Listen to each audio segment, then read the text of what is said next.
were inhabited by barbarians, and through much of its history of old dynasties, Peiping was the capital city and the home of emperors.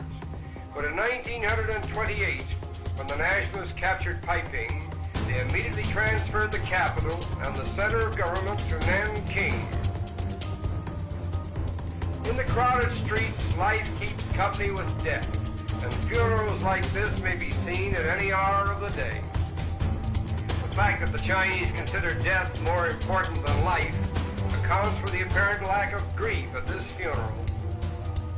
The deceased has been provided with paper representations of food, clothes, money, and everything that he is supposed to need in his life beyond the grave.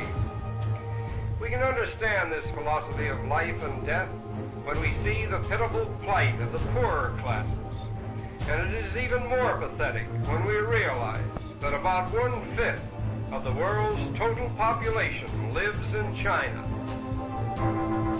The rising generation, however, seems to be of a more hopeful disposition. The street sprinklers are constantly at work, using the same system that was inaugurated here centuries ago. Peiping is actually 4 walled cities.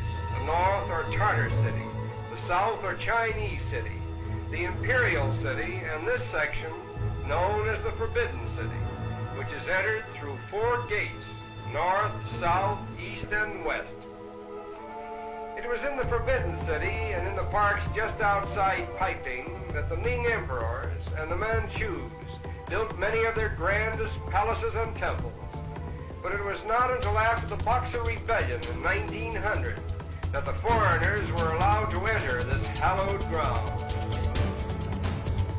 The Temple of Heaven, where the emperor once worshipped, was formerly one of China's most sacred shrines, but changing conditions are dispensing with the austere formalities that were reverently associated with this ancient landmark.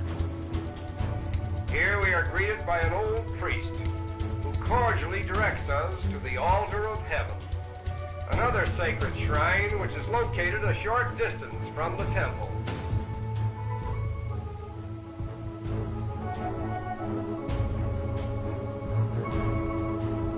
Here on the 21st of each December,